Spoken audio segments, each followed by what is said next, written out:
bermaksud ada langkah, ada satu langkah ke satu, nak bawa orang lain juga, bukan semua orang, tapi orang yang telah dikatakan layak, diri dia sendiri layak untuk bawa orang ataupun betulkan orang yang lain. Maka tuan-tuan sekalian, Nabi SAW memang pun baginda ini utusan Allah. Jadi bila Nabi diutus oleh Allah, kita nak sambung kerja Nabi, kita tak ada pilihan selain bagaimana Nabi buat kerja tersebut. Baik, sebelum kita nak faham cerita ini, ayat daripada surah At-Taubah yang ke-24. A'udzu billahi minasyaitonir rajim. Qul in kana aba'ukum wa abna'ukum wa akhawatukum wa azwajukum wa 'ashiratukum wa amwalun iqtaraftumuha wa tijaratan takhshawna kasadaha wa masakin tardawnaha ahabba ilaikum minallahi wa rasulih, sampai habis. Baik, apa yang Allah Ta'ala beritahu di sini? Katakan, in kana, sekiranya ayah-ayah kamu, sekiranya, yang kedua abna'ukum, anak-anak kamu, yang ketiga sekiranya ikhwanukum, adik-beradik kamu ataupun saudara kamu, wa azwajukum, pasangan kamu ataupun di sini isteri kamu, wa ashiratukum, ahli keluarga kamu yang lain, wa amwal ataupun wa amwalun iqtaraftumuha, kemudian sekiranya harta kekayaan usahakan, wa tijaratun takhshawna kasadaha, ataupun sekiranya perniagaan yang kamu sedang buat, kamu takut rugi, yang akhir sekali wa masakin tardawnaha, tempat tinggal yang kamu suka. Kalaulah semua ni, ayah, anak, adik-beradik atau saudara tadi, kemudian pasangan, ahli keluarga, perniagaan, kemudian tempat tinggal, kalaulah ketujuh-tujuh perkara ini, kata Allah, ahabba ilaikum minallah wa rasulih, kalau kamu lebih suka tujuh benda ni, lebih suka daripada kamu sallallahu alaihi wasallam dan rasulnya, kamu lebih suka tujuh perkara ini berbanding kamu nak buat jihad, fatarabbasu, maka tunggulah.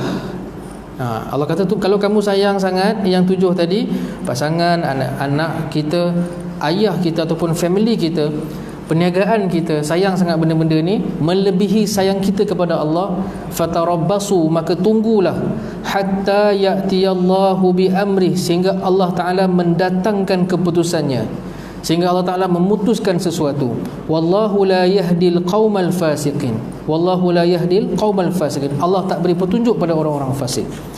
Kalau kita baca ayat ni, kita nak kaitkan dengan macam mana Nabi SAW boleh jadi bapa yang sangat baik kepada anak. Nabi SAW jadi suami yang sangat baik. Tapi dalam Quran ada pula ayat yang kata jangan pula sayang anak isteri lebih daripada Allah. Macam mana nak faham benda tu?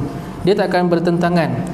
Mencintai isteri, menjaga anak dengan kasih sayang, ini perintah Allah. Tapi dia punya parameter dia punya tahap dia, Allah sebut dalam surah At-Taubah, sayang mereka, tapi jangan sampai melebihi Allah dan Nabi. Kita kena sayang. Tuan-tuan sekalian, macam mana kita sayang anak kita? Kalau kita duit kita banyak ke sikit, apa yang dia nak kita akan beli. Biasanya begitu. Kita akan usaha juga sebab dia anak kita, isteri kita, walaupun dia ada duit sendiri, tapi kita ada rasa nak belanja dia tanpa paksaan yang kita sendiri nak keluar duit.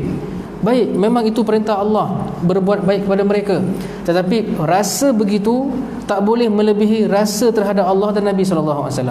Jadi sebenarnya perintah ni susah, bukan senang. Untuk mencintai anak tu senang, untuk mencintai isteri senang, tapi untuk mencintai mereka berdua ni, golongan dua-dua dan yang lain tadi, supaya tapi tak melebihi Allah, yang ni yang susah. Sebab secara logiknya kita kadang-kadang lihat diri kita sendiri, nampaknya macam kita mencintai Allah. Saya tengok diri saya, mungkin na'udzubillah, kalau ada sifat ni saya minta Allah Ta'ala beri hidayah pada saya. Kadang-kadang kita rasa mencintai Nabi itu tak sampai tahap macam sayang anak lagi. Anak kita sebelum dia jatuh kita akan jaga supaya tak jatuh. Macam itulah. Tahap sayang tu bukan kata kalau jatuh tu kita bagi ubat. tak nak bagi dia jatuh. Tuan-tuan sekalian, Nabi SAW setiap hari dihina dan direndah-rendahkan dan difitnah oleh orang-orang kafir. Benda dah berlaku, maknanya benda dah berlaku pun benda-benda pelik tu. Jadi macam mana cara kita nak tolong Nabi SAW? Memang dia tak perlukan kita pun, Allah jaga Nabi ni. Tapi kita yang kata mencintai Nabi SAW tadi, adakah kita orang yang tengok saja benda-benda ni berlaku?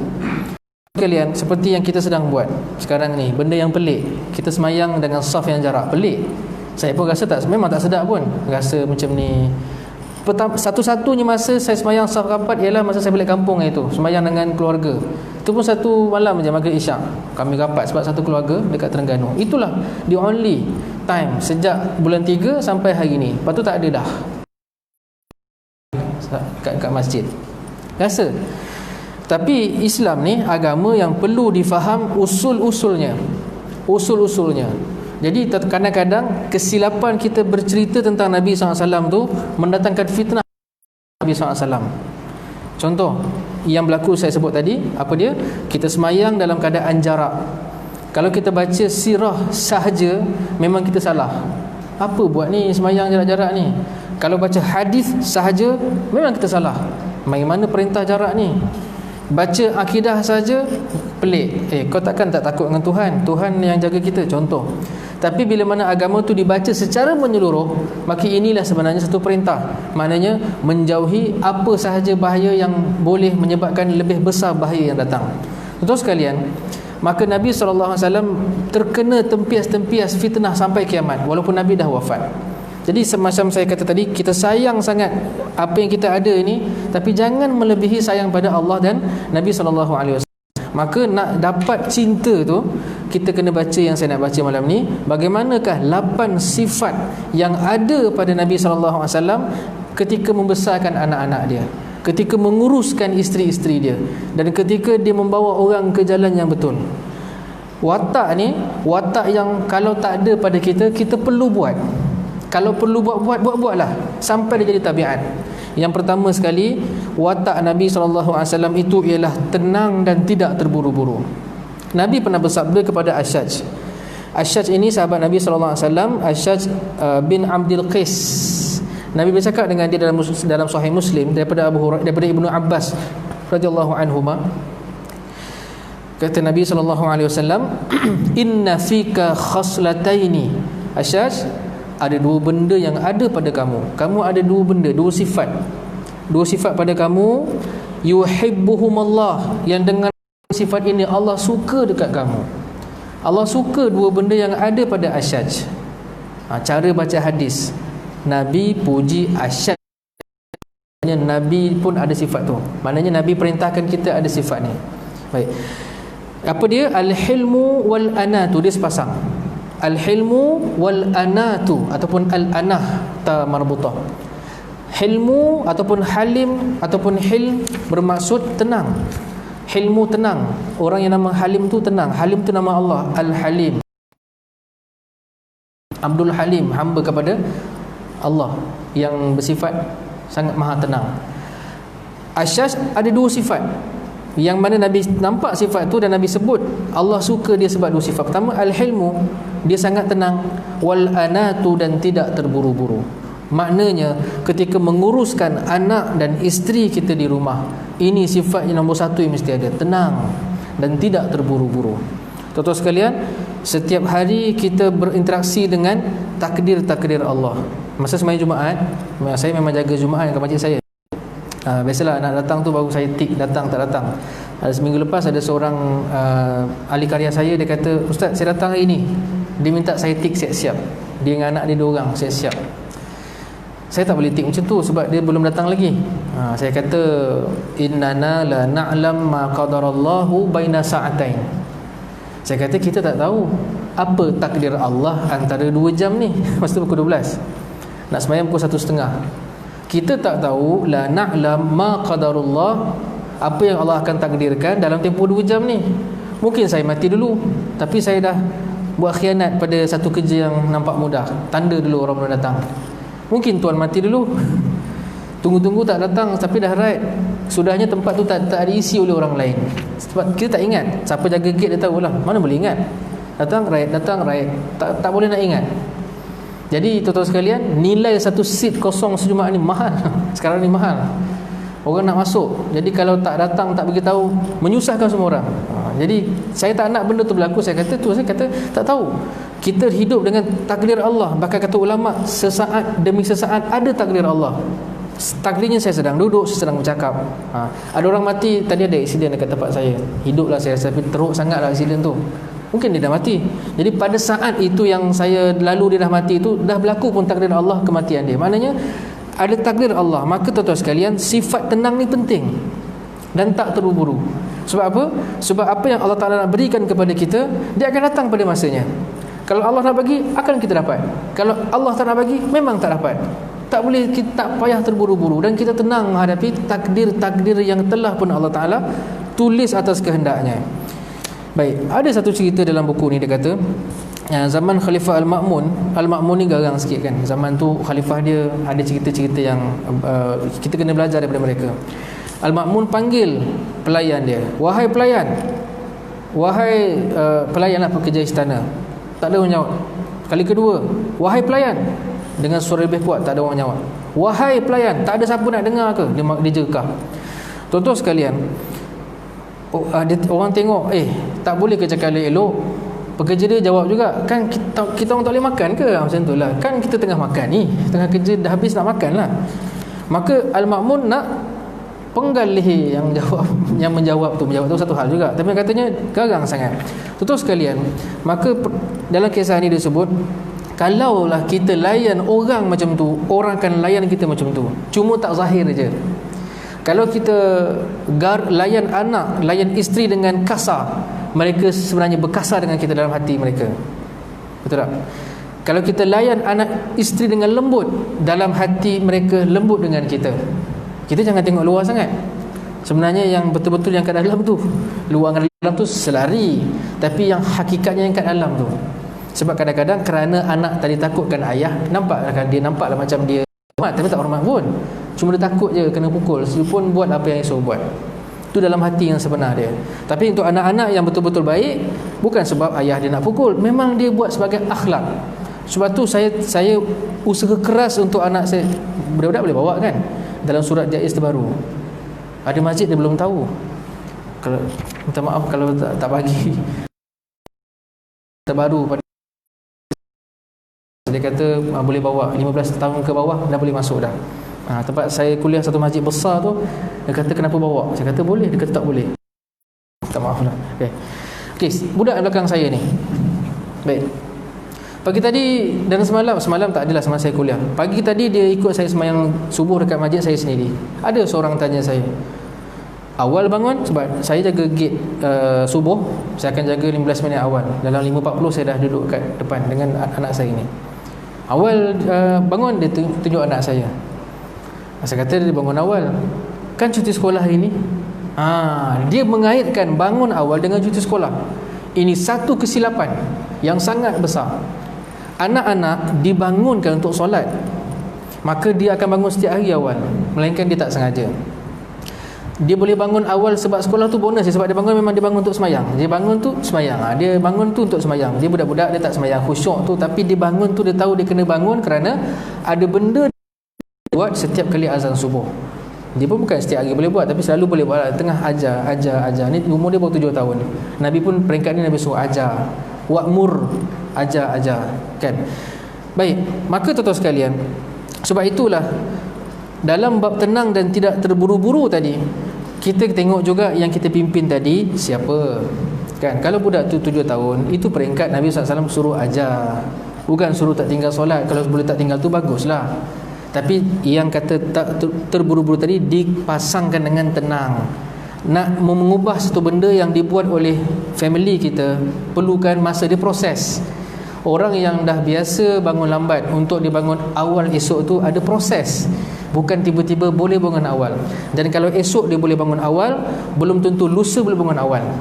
Mungkin dia sedang proses belajar. Sebab tu bila anak-anak kita nak ubah satu benda yang buruk jadi benda yang baik, kita tenang. Dan kita kena jangan terburu-buru. Masa masih ada. Bahkan banyak sekali hadis Nabi SAW yang menunjukkan sifat rahmah Allah. Orang yang nak jadi baik ni pun Allah suka dah. Bukan baik pun Allah dah cukup sayang dah. Sebab dia nak jadi baik. Allah sayang, Allah memang sayang betul. Allah dah memang sayang dah sebab nak jadi baik. Kalau baik itu baiklah, tapi jahat nak jadi baik itu Allah sayang sangat dah. Allah cukup sayang. Maka tu sekalian, itu sifat yang pertama. Baik, yang kedua. Yang kedua ialah lembut dan tidak kasar. Qala Rasulullah sallallahu alaihi wasallam dalam Sahih Muslim dari Aisyah. Aisyah cakap macam ni. Nabi bersabda, "Innallaha rafiqun yuhibbur rifqa." Allah ini maha lembut. Tadi maha tenang, hilm, tenang. Hilmu ni sebenarnya santun kan. Hilmu ni lebih tepat santun, maknanya berhalus. Hilmu lebih pada tu, berhalus. Baik. Yang di sini rafiqun bermaksud Allah Taala maha lembut. Maha lembut. Yuhibbur rifqa, dan mencintai kelembutan. Allah Taala sebenarnya suka kelembutan. Suka kelembutan. Wa yu'ti 'ala rifqi, dan Allah Taala memberikan ke atas kelembutan, maknanya orang-orang yang lembut ini Allah akan berikan sesuatu ma la yu'ti 'alal unfi. Allah Taala akan berikan sesuatu lebih pada orang yang lembut berbanding orang yang keras. Orang keras ni ada benda tak dapat. Ada benda yang Allah tak bagi dia. Tapi orang yang lembut ada kelebihan sikit di sisi Allah. Allah Taala berikan sesuatu yang tak diberikan pada orang-orang yang garang. Wa ma la yu'ti 'ala ma siwa, yang dia tak beri ke atas kekasaran dan selainnya. Tuan-tuan sekalian, sebab tu bila kita memimpin keluarga kita, kita pimpin dalam kelembutan. Tu yang dia punya main, sifat besar dia kelembutan. Sifat utama yang kita kata default ialah lembut. Garang tu bukan sifat utama. Garang tu balancing je. Garang tu balancing je. Kereta kita, tayar dia memang elok, cuma setiap sebulan kena balancing, macam tu lah. Kita bawa family kita lembut, sometimes kena tegas, kena garang, kena keluarkan garang tu untuk balancing. Manusia ni dia mudah lupa. Tak pernah marah, dia akan naik kepala jadi jahat. Kena marah juga. Tapi defaultnya adalah lembut. Baik. Juga hadis yang lebih kurang sama, iaitulah masih lagi pasal rifqi ini, iaitulah daripada Jarir bin Abdullah, sami'tu Rasulullah sallallahu alaihi wasallam, man yuhramir rifqa, siapa yang tidak dikurniakan kelembutan, yang tak ada sifat lembut ini, yuhramil khaira kullah, dia tak dapat apa-apa kebaikan. Kalau dalam satu buku yang kitab yang lain, kelembutan ni perhiasan diri. Kelembutan ni perhiasan diri. Dia bukan nampak lemah, tapi dia perhiasan. Macam menteri agama kita kan, lembut aja. Orang tak cakap dia lembik, orang cakap dia lembut. Kalau cakap lembik tu ada masalah, orang tu memang salah. Tapi mufti wilayah, orang cakap dia apa? Lembut. Saya tak pernah dengar dia marah. Tak pernah dengar. Saya makan tengah hari 2 minggu lepas di Bangsa Saud, jumpa dengan Tan Sri Wahid Omar. Tan Sri Wahid Omar, semua kenal dia lembut, cakap perlahan. Tan Sri Wahid kan, senyum, lembut, cakap perlahan. Walaupun dia telah memimpin Maybank, sekarang bursa, macam-macam benda dia jaga kat Malaysia ni, sampai semuanya sangat hebat. Dia pun BOD UKM, dia memang macam tu. Maknanya kalau nak uruskan 1000 manusia pun lembut tu boleh urus lagi. Nak uruskan 5,000 masih lagi lembut. Tak perlulah kata kalau jaga seorang kena garang, jaga 4 anak ni tak boleh kena garang saya. Tak payah. Orang-orang macam ni, Nabi SAW memimpin satu dunia lembut je, tak adalah garang-garang pun. Terus sekalian, kelembutan itu perhiasan. Dan kata-kata tersebut, siapa yang tak ada lembut ini, tercabut perhiasan tu. Sebab tu jangan marah orang sangat. Marah tu kena marah, tapi jangan marah.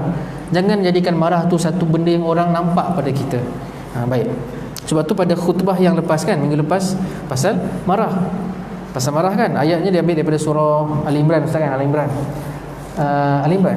Apa nama? Alladzina wasari'u tu bawah tu, alladzina yunfiquna fis sarra'i wad dharra'i wal kadhimina al-ghaidh wal 'afina 'anil nas. Terjemahannya perlu ditempatkan. Kalau terjemahan kasar, memang dia kata orang yang dapat syurga ini orang yang berbelanja ketika lapang dan sempit dan menahan kemarahan. Sebenarnya kalau ikut bahasa Arab yang lisanul Arab, buka kamus yang tuan-tuan nak baca Quran betul-betul, kena buka kamus lisanul Arab. Maknanya bahasa Arab diterjemahkan dengan bahasa Arab yang sebenar. pada lidah orang Arab. Ghais bukan marah. Ghais bukan marah. Ghais ni sebelum marah tu. Sekarang ni tak ada orang buat apa-apa, relax. Dalam ni relax. Bila orang buat kita marah, contohnya orang baling telur kat cermin kita, apa jadi? Antara nak marah tadi, antara nak keluar perkataan hoi dengan belum jadi tu, tengah-tengah tu ghais nama dia. Maknanya cetusan marah. Itu ghais. Yang Allah Ta'ala nak kita dapat ialah menahan yang tu. Sebab bila dah keluar, dia jadi ghadab. Ghadab ini ialah marah yang nampak, marah yang telah diterjemahkan dengan perkataan oi, marah yang telah diterjemahkan dengan tangan pukul orang. Itu ghadab. Dengan muka yang merah, itu ghadab. Maknanya orang dah nampak dah marah, itu ghadab. Ghais ni bukan ghadab. Ghais ni sejurus sebelum ghadab, baru nak jadi marah, on the way nak keluar tu, nama dia ghais. Yang Allah Ta'ala nak bagi syurga tadi, orang yang boleh tahan ghais. Tahan marah senang, corok je bahasa yang kasar, sorok je tangan tak pukul orang. Itu senang. Yang susah apa? Orang buat kita marah tu lalu dia nak pergi dekat tempat-tempat ni, dia tertahan. Itu orang yang dapat syurga sebenarnya. Baik. Maka tu sekalian, sebab itulah lembut dan tidak kasar ini ciri yang kedua terpenting kalau kita nak betulkan orang. Kita sendiri kena lembut. Kita kena betul. Ustaz Abid Liu mana marah-marah orang. Dia pergi dekat tepi jalan, jumpa budak-budak lepak, dia cakap cerita-cerita macam tu je. Orang pun tak takut. Tapi kalau kita datang pakai baju awal dengan mereka mungkin takut nak dengar. Memang betul, perbuatan budak-budak tu berkaitan dengan syurga neraka. Tapi kan, bukankah Nabi SAW perintahkan kita untuk membina hubungan dahulu, bagi dia suka kita dulu, bagi dia boleh cakap dulu, saya kondek dah makan belum, makan dah. Itu saja. Kadang-kadang kan, pengalaman saya dengan, bukan Ustaz Abid Liu, dengan orang yang dengan KSK lah, dengan bahagian JAKIM KSK, ustaz-ustaz Jalan JAKIM pun banyak hebat-hebat. Mereka pakai baju biasa, pergi program-program LGBT, sampai boleh buat usrah lesbian, golongan transgender ni. Ialah kita memang tak sebut pun pasal syurga neraka peringkat. Memang tak sebut, langsung tak sebut. Cuma kita jadi kawan dia je, panggil makan, kita makan sama-sama, dah. Rupanya hakikatnya orang-orang ni memang hati mereka ada satu ruang kosong yang tak diisi. Lama dah tak diisi. Namanya kasih sayang. Dah lama kosong. Maknanya tak ada orang boleh jumpa lagi ya. Kalau dapat cakap dengan saya. Kalau dia cerita panggil saya. Tak ada siapa nak cakap dengan dia. Yang itu yang Ustaz dan Ustaz Biliu buat, mengisi ruang kosong tersebut. Tuan-tuan sekalian, bila manusia ni dia dah rasa tersangkut pada ruang itu, maka dia tengok Ustaz Biliu, automatik dia nak jadi baik. Walaupun Ustaz Biliu tak pernah cakap pasal syurga neraka. Itu cerita dia. Itu juga yang dibuat oleh Nabi SAW. Dakwah Nabi ialah dakwah paling banyak ialah peribadi Nabi SAW. Yang Nabi sebut pasal syurga neraka ni dalam khutbah Nabi, dalam usrah-usrah yang dalam perkumpulan Nabi buat, itu saja. Tapi yang bagaimana Nabi bangun tidur sampai tidur, itu yang menarik orang yang belum Islam untuk mendekati Nabi SAW. Baik, kita cepatkan. Sini pun sama kan, isyak kena berhenti terus kan? Sama kan, isyak kena berhenti terus. Baik. Sebab ada masjid dia selamba je, dia jalan juga. Tak apalah. Saya bila PKP ni confused, tu salah ke tak salah. Kan? Baik. Okey. Yang ketiga, hati yang penyayang. Hadis yang agak panjang daripada Abu Sulaiman Malik bin Huwairith tentang sekumpulan pemuda yang bermalam di rumah Nabi SAW. Ataina Rasulullah SAW wa nahnu syababatun mutaqaribun. Kami datang rumah Nabi, masa tu kami ni lebih kurang sebaya je. Kisah lama lah ni. Fa aqamna indahu 20 lailah. Kami tinggal dengan Nabi 20 malam. 20 malam ditinggal dengan Nabi. Wa kana Rasulullah sallallahu alaihi wasallam rahiman rafiqan. 20 malam tu kami menyaksikan Nabi memang rahiman, memang rafiqan. Tuan-tuan, orang kalau berlakon dia tahan 2 hari je biasanya. Lepas tu hari keempat tu dah nampak dah siapa dia yang sebenar. Sebab tu sahabat pesan, kalau nak kenal orang, musafir 3 hari dengan dia, baru kita kenal diri dia siapa. 3 hari dah cukup dah. Sebab manusia tak boleh berlakon lama-lama. Filem pun sejam je, 2 jam, lepas tu dah penat berlakon. Betul sekalian. Maka mereka tinggal dengan Nabi 20 malam. Itulah yang dilihat pada Nabi SAW. Memang orang yang lembut, penyayang. Dan Nabi dapat melihat pada wajah seorang demi seorang budak-budak yang remaja tadi, pemuda tadi, ada rupa rindu nak balik ke rumah masing-masing. Dia keluar macam tabligh lah, keluar kan, nak duduk dengan Nabi. Jadi Nabi dapat tengok muka dia orang ni. Ini mesti macam rindu nak balik rumah ni. Tuan-tuan, kalau kita rindu anak isteri ni, ada tak kita boleh tengok dengan diri kita? Tak tahulah, tapi Nabi tahu. Maka Nabi pun tanyalah kepada kami. Kan kata hadis ni, dalam hadis ni tentang keluarga yang kami tinggalkan. Kami pun ceritalah, anak saya 3, anak saya 4. Maka kata Nabi SAW, irji'u ila ahlikum, pergi balik. Nabi suruh balik. Nabi suruh balik. Dia bukan nak tinggal 20 hari. Yang benda ni berlaku pada hari ke-20. Mungkin nak tinggal lama sikit lagi kot. Tapi pada hari ke-20 tu, hari ke-21 tu, Nabi melihat dah ada tanda-tanda tak tenang tu agaknya barangkali, dah muka resah-resah belaka. Maka terus sekalian Nabi kata, irji'u ila ahlikum, pergi balik. Pergi balik. Bukan halau, baliklah. Fa'aqimu fihim. Nabi suruh balik. Nabi suruh buat apa? Tinggallah dengan keluarga. Fa'aqimu, aqim tu tinggal, pergilah balik, duduk dengan diorang kan. Wa'al, dan pergilah ajar mereka. Mereka dah banyak belajar dengan Nabi selama 20 malam ni. Pergi ajar mereka. Wa'allimuhum, yang akhir sekali, wabirruhum, dan berbuat baiklah kepada mereka. Yang tu yang sebenarnya yang poin utama tu, balik mengajar tu, wabirruhum, dan buat baik kepada mereka. Tuan-tuan sekalian, pengalaman kita sama je.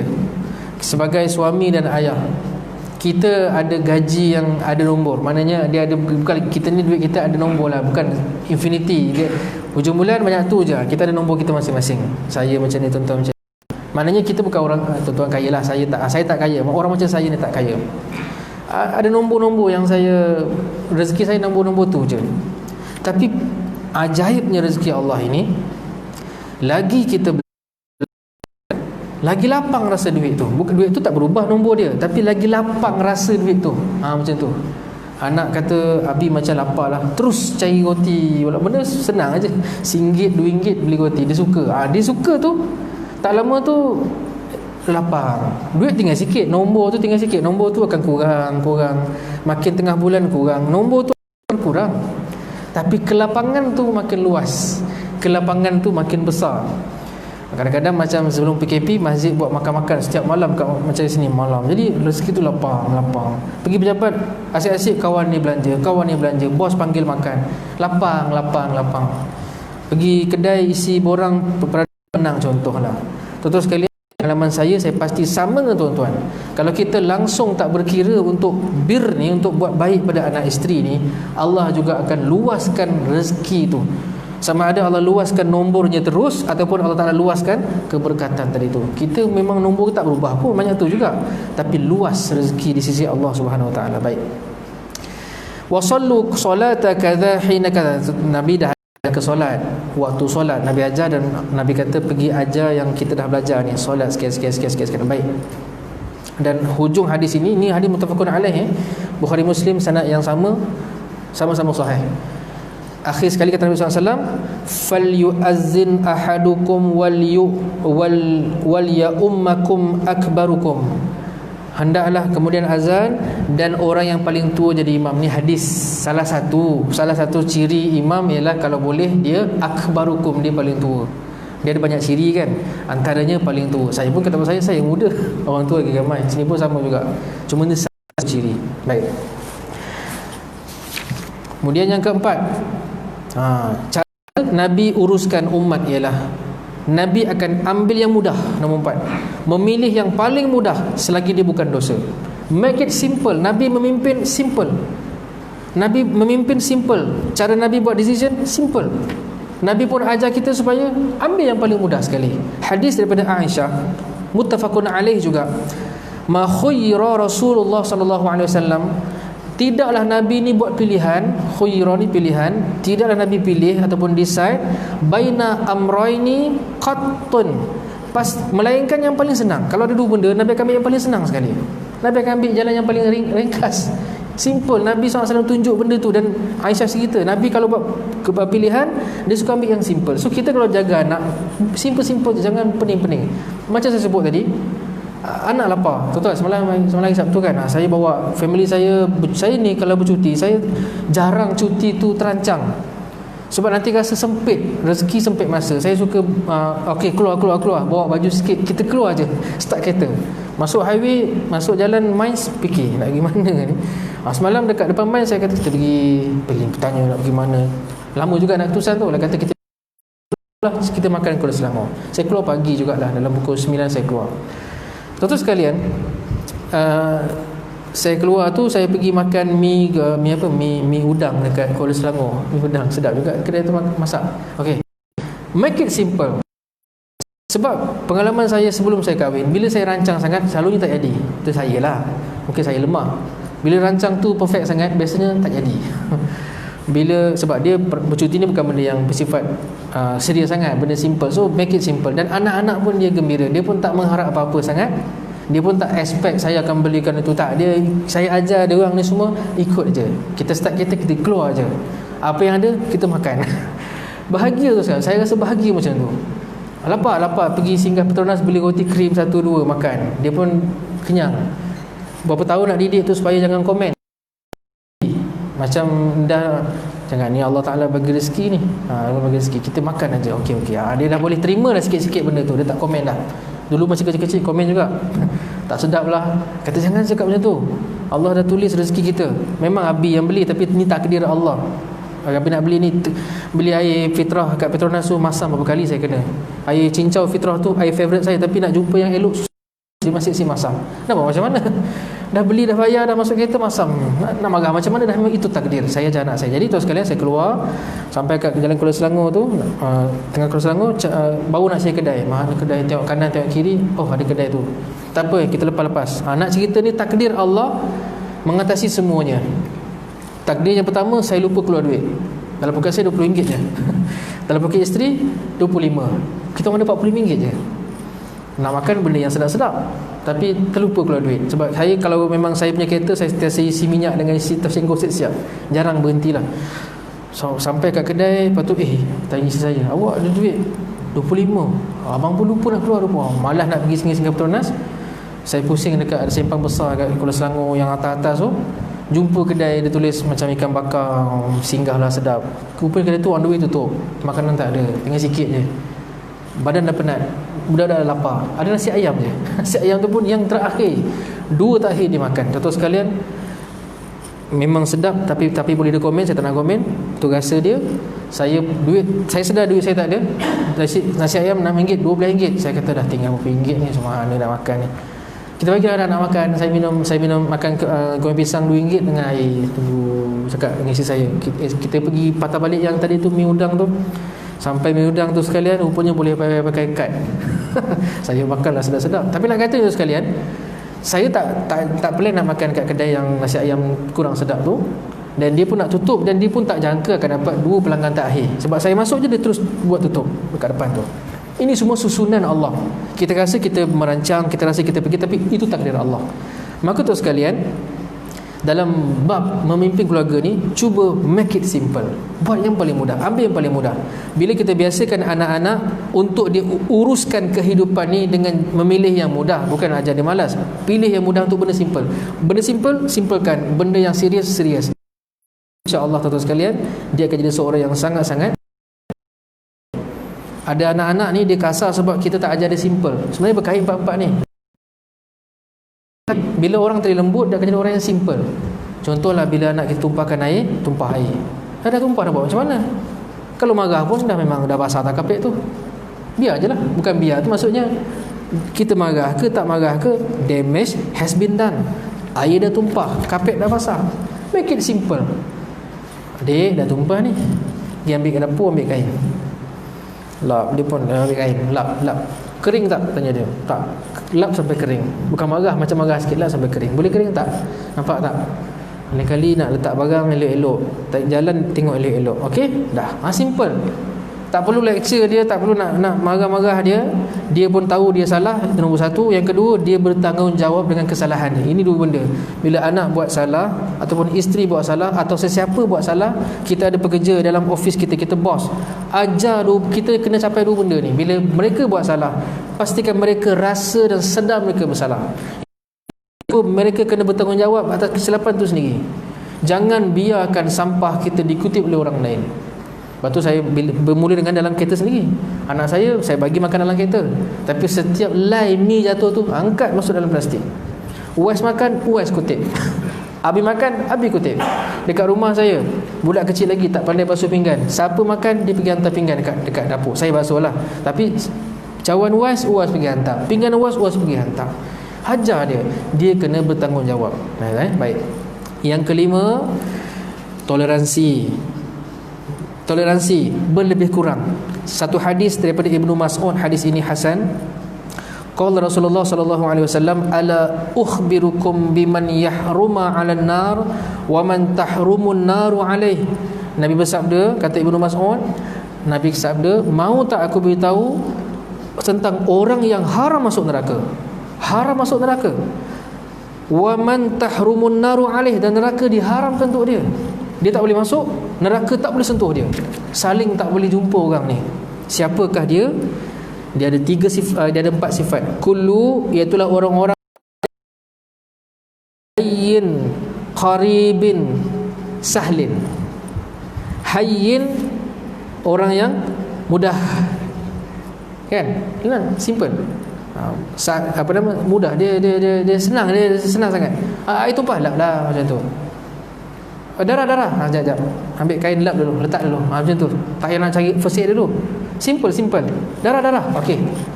Tekap. Saya nak pergi cari first aid. Bukannya alamak dah ni dah pergi. Dia orang pun serabut macam tu. Baik. Yang kedua tadi apa? Layyin ni condong, maksudnya orang yang lentur. Kemudian qaribin, dekat. Orang yang akrab, yang dekat. Dia, orang rasa dekat dengan dia pun senang didekati. Sahlin, dan suka berlebih kurang, mudah. Sahlin ni macam dia bukan hayyin. Sahlin ni adalah orang yang boleh berlebih kurang, senang dengan dia. Terus sekalian, 4 sifat ini, kalau ada, orang ini ialah orang yang haram masuk neraka Allah, dan Allah Ta'ala mengharamkan untuk neraka menyentuh orang tersebut. Rupanya syurga Allah dipenuhi oleh orang-orang yang macam ni. Orang yang lembut. Garang tu garang, tapi dia lembut. Dan sebenarnya dia lembut. Garang tu mungkin balancing dia. Dan neraka dipenuhi oleh orang yang keras. Sebab tu Allah Ta'ala sebut dalam neraka ini, alaiha malaikatun syidadun ghilazun. Neraka Allah Ta'ala penuh dengan malaikat-malaikat yang keras. Syidad, keras, garang. Dan sebab orang-orang garang biasanya cenderung ke neraka Allah. Orang yang kasar ni, bukan semua, cenderung. Maknanya harapan untuk ke neraka tu tinggi. Sebab bila kita kasar, kita sombong. Bila kita lembut, kita lebih condong kepada mengalah dan merendah diri. Walaupun contoh kita kat rumah kita besar, kereta kita besar, tapi saya buat kancil lagi ni. Saya buat kancil saya tu. Hari ni kita nak buat kancil, pakai pula seluar buruk kan. Mungkin orang tak tahu rumah kita, bukan saya, orang lain, rumah dia ni macam ni, kereta dia ada berapa lagi, ada motor kan ni, ada anak macam ni belajar. Contoh seorang hamba Allah yang begitu. Tapi hari tu dia buat kereta buruk dia. Apa kereta buruk dia? Lepas tu bila nak isi minyak, dia nak bayar, dia tinggal duit. Tinggal duit pula. Jadi orang makan marah. Dah tahu duit tak ada, buat apa datang sini, contohnya. Orang yang lembut, dia tak balas. Tak marah cik. Nampak, memang zahir nampak dia ni lembik, nampak dia lemah, tapi ini sifat dia syurga. Berbanding orang yang keras. Orang yang keras. Sebab tu sekalian, sifat keras bukannya ahli neraka, tapi lebih mudah menghantar kita kepada kemurkaan Allah. Sifat lembut-lembut ni, mengalah ni, nampak macam lembik ni, sebenarnya lebih mudah membawa kita kepada keredaan Allah. 2 lagi saya tak boleh nak ulas sebab dah nak azan dah. Yang pertama, yang keenam, menjauhi diri daripada sifat marah. Saya dah sebut tadi tuan sekalian. Yang Allah puji ialah menahan cetusan marah. Itu nombor 1 yang penting. Dan yang ke-8, seimbang dan proporsional. Apa sahaja anak kita perlukan, setiap sudut tu bagi dia. Kita ada pekerja, jangan lupa dia ada anak kat rumah, isteri kat rumah, bagi dia orang yang seimbang. InsyaAllah itu saja tuan sekalian. Semoga kita menjadi orang-orang yang boleh mencontohi Nabi SAW. Maafkan saya kalau tersilap bahasa. Wallahu alam. Assalamualaikum warahmatullahi wabarakatuh.